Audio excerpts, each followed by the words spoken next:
All right, Steven.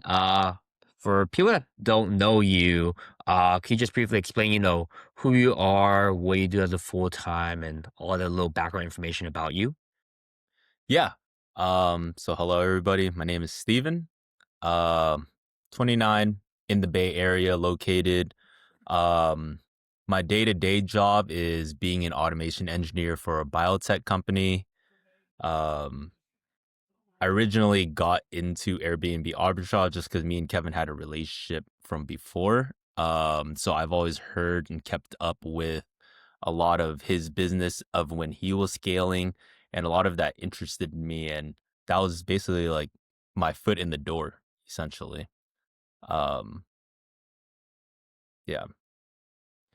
Got it. And I guess since also we kept in touch, like what got you like intrigued about Airbnb arbitrage? Why not like another business or another different type of model to get you like, extra income? Yeah. So living in the Bay Area, I make a good, decent salary. However, everybody knows living out here is extremely expensive. So even with your day to day job, everybody is looking for some sort of extra revenue, different streams of income here and there. Fresh out of college, I was looking at that as well. I've actually been in real estate before. I have my real estate license. I've tried being a real estate agent. I've tried to be a real estate investor. However, the issues with those is mainly that the barrier to entry. Um, to be a real estate investor, for example, like buy and holds or fix and flips, you need the the money to put up front to buy a property, to flip them, to refurnish them, to renovate them. And as like a fresh college student out of college, I just didn't have that. Um, Mhm. but seeing how you scaled your business, I was always keeping in touch with you, asking how you were doing, and then what your kind of business model was. And so, what I've learned over the past couple months of doing this is the barrier to entry in Airbnb arbitrage is a lot easier. It's a lower hurdle to jump, mainly because we're utilizing like 0% um, credit cards. We're making deals up front with landlords to have rent concessions to give us some runway when we're first starting off, rather than having to have all that capital up front. That's something that really spoke out to me and made me realize that it's a lot easier to, I wouldn't say easier, but accessible to scale and get into this business rather than trying to be a real estate investor in any other type of the way. Mhm. Got it. And you did mention about 0% interest business credit cards, how I scaled, how we actually started for your portfolio as well. Yeah. Did you feel like there's any type of like maybe uncertainty or risk, whether it's leveraging debt or just kind of like maybe the numbers behind Airbnb arbitrage, if it actually worked or not? Yeah, did you have any uncertainty Yeah. going into this? Of course, there's a lot of risks that go into starting a business in general, you know? And any business to scale always needs some sort of capital. It's just a matter of how creative you're gonna be about it and where your risk tolerance is. We've talked about it a lot when I was first starting out, where my risk tolerance was, and I feel like I have a higher risk tolerance than a normal person. Um, but going into this, like I knew that starting a business, you have to leverage debt. To make money, you have to not have scared money. And so when you presented the kind of strategy of utilizing 0% credit cards and leveraging that debt, it definitely made sense to me. I didn't really have any like hesitancies regarding that type of risk. Cool, cool. All right. And then I know after, talk about how to leverage debt, how to help analyze properties, all that type of things. Maybe explain or tell me, how did your first deal go through, your experience so far working with me, things like that. Yeah, so just starting from the beginning, I would say that your course helped me like heavily and immensely, as well as you just being 24-hour support. Um, there's a lot that goes into just starting your business and LLC, all like the paperwork that you probably wouldn't. it will take you a long time to figure out online if you're searching yourself. Mhm. However, you kind of like consolidated that all in one resource, which is like your course, so that I could just go through documents and know what my next steps were. So that helped me just initially start up my business.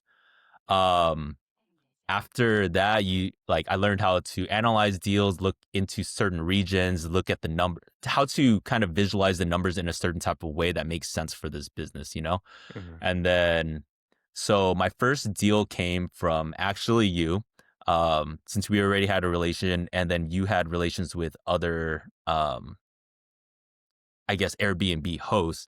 And then it was in an area that I was already looking in, and that they were trying to consolidate their portfolio into specific regions. And when we looked into the numbers and analyzed them, we thought it was a pretty decent deal. It wasn't a great deal, but it was a deal that would be able to get my foot into the door. Mhm. So originally, I think my goal when we first started, we discussed that I wanted to have 5 deals or 5 units before the end of the year since I started in 2025. And then right off the bat with my first deal, it was a 10 unit deal that got passed down to me. And then so that looked like about 40 to 50K just off initial payments and capital for like the furnishings as well as the rights to the property, um, and just basically the landlord contract that comes with it. So Mhm. there was some upfront costs with it, but there is upfront costs in general with this business. Um, yeah, and then so that deal took over in September of 2025 now, and it's been running at functionally as Airbnb arbitrage business since. Mhm. Got it. And just to recap back on the deal, it took about 40, 50K. Um, and how much 0% was I able to help you get to for this deal? And did you use any money out of pocket? Yeah, so initially I did have some capital coming into starting this business as just in case I needed to spend anything. However, I ended up spending $0 of my own money. I believe we secured about 5 different 0% credit cards that totaled upwards of about like 100 to 110,000 in credit, and I didn't even utilize all of that, because eventually when my Airbnb started profiting, you kind of just recycle the revenue that you get and the profit that you get from running business back into the business. Mhm. um, but what I'm looking forward to right now is having that extra capital from the 0% credit cards to help me scale into another deal sometime Mhm. soon. Got it. That's good. And then so you mentioned that also I helped you get a 10 unit deal from another operator, and I guess like when we were working together, what did you feel like I was able to give you some good points on how to improve those units, make it operate a lot better, and kind of just share that experience? Yeah, share that experience about that Yeah, deal. it's definitely all encompassing. First off, I'll start with you introducing me to the individual who passed me on to my deals. Hmm. So part of this business is largely the connections that you have. And then part of the reason I got my deal was because you had connections to another landlord who reached out to you personally because they know that you are a very good Airbnb host yourself and was looking at you were gonna trying to expand your portfolio. However, you're gracious enough to pass it off to me, thinking that I should be able to take my first steps with this deal. So I'm I'm appreciative that you're able to have that network to already introduce me to other people in the industry, and then that's how I also found my cleaners and my property managers and so on. So the connections and network is a huge thing. As I mentioned earlier, just starting up business, you have a very strong knowledge base of how everything runs, and the little minute details that might be glossed over in general, you always make sure not to skip those details, because how you start is how you're going to scale your business. If you start on a rough foundation, then it's when you scale, those flaws are going to show up in the future. So I think when we were first starting off, you wanted my foundation to be really, really solid so that when I did have the opportunity to scale, um, that we would just be able to take off from there without any like hesitancies or any other risk involved. So I think your knowledge as well as your network and your availability, like anytime I had any questions about day-to-day operations or any issues, I would easily just be able to message you or call you and be like, hey, this is kind of like a hurdle that I'm running into or an issue that I'm running into. How would you deal with this? Or do you have any advice or um yeah, any advice for me in that moment how to deal with that? And since you've been in the business for so long that you've been through a lot of these scenarios before, you know how to kind of reduce risk, mitigate situations, kind of calm tempers or anything like that. Mhm.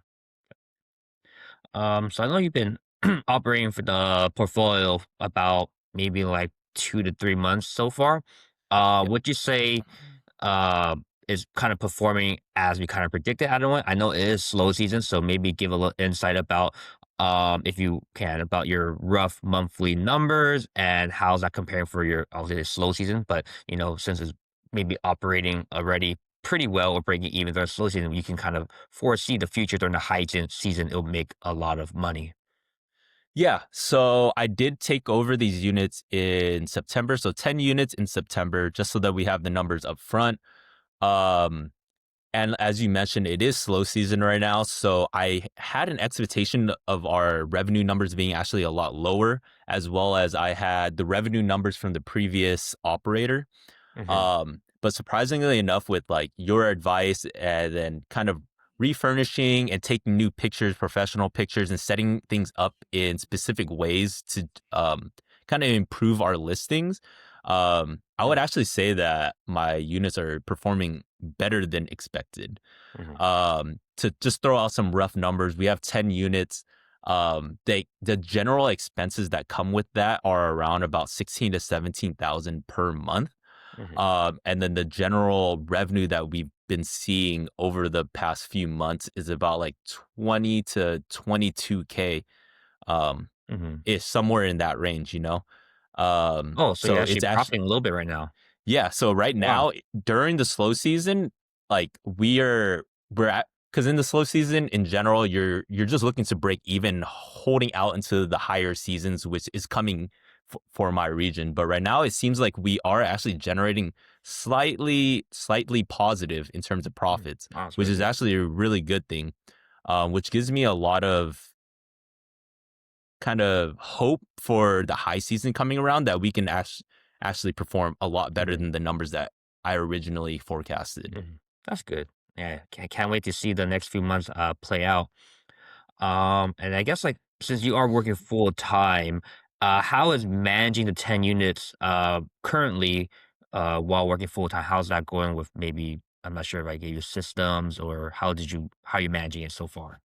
Yeah. You definitely did give me instructions on how to set up systems. When I first started off, I think I told you that I wanted to be very, very hands on. Like you're new to the business. This is your personal baby as a Hmm. business. So you want to know everything about it. You want to see how it's set up. You want to be the face of contact between your cleaners and your property managers and your assistants and everything. So when I first started off, it was kind of rough to manage this and kind of deviate my time from my actual 9 to 5 versus working on this Airbnb business as well as any other interests and hobbies. Um, but I realized that you can't do this all on your own. And you told me a big thing was trusting your teammates. So after a while, I wanted to learn everything, be hands on, but now I've actually delegated a lot of responsibilities to my property manager, my cleaner, my assistant helps me out a ton every single day. They'll give me updates about things going on if they really need like kind of overhead to chime in. However, the amount of time that I spend on any of this is maybe like an hour or two a day if I really want to. Hmm. But I can definitely go days without putting in physical time to labor over any type of um, guest messaging or calendars or anything. A majority of my time usually goes into looking for new deals and trying to scale at this point. Whereas the team that I've already set in place and the system that I've set in place is kind of operating these these first 10 units that I already have. And I guess like a next question, I guess like what would have been the hardest without I guess any of the guidance, or maybe if you didn't have my mentorship or me accessible to you 24/7. Honestly, I don't think if I honestly believe that if I didn't have you accessible, that at this I wouldn't have ever taken this step. A big thing going to starting your own business is like risk tolerance, as we spoke about earlier. I only had a tolerance to risk a lot for this Hmm. because I know you personally, and I've seen your numbers, I've seen how you operate your business, and I just knew that you would set me up for success. Hmm. Um, so that's the first thing. Honestly, like I don't think I would ever be able to have this take off unless you gave me the courage and like the guidance to do this. Um, but aside from that, a lot of the day to day there's like a lot of day to day intricacies that a normal person doesn't realize that you run into, how to deal with your guests or how to manage your team correctly, just those type of skills that come along with the process. Hmm. Um, like anytime I have any issues, I could call you or text you and ask you about how to deal with the situation. I think that's like the biggest thing because I'll run into a hurdle that a normal me normally wouldn't think that I would ever run into. And then so to have you accessible and kind of support me in that type of way is probably the hugest thing. Hmm. That's cool. All right. I guess like my last and final question is what advice would you give to maybe beginners that are starting out with Airbnb or maybe even looking into this type of venture? Yeah, I would say definitely do your research. This is a commitment. Like it sound I know this interview sounds like, hey, it's easy to start your business and get deals and analyze numbers and all of that. And it is if you put in the work. So just know what you're signing up for, I would say, and be diligent in your work is the most advice that I can give. Good. Well, thank you, Stephen. Appreciate your time for taking for me to ask you a few questions and about your journey so far. And yeah, thank you again. Of course, anytime.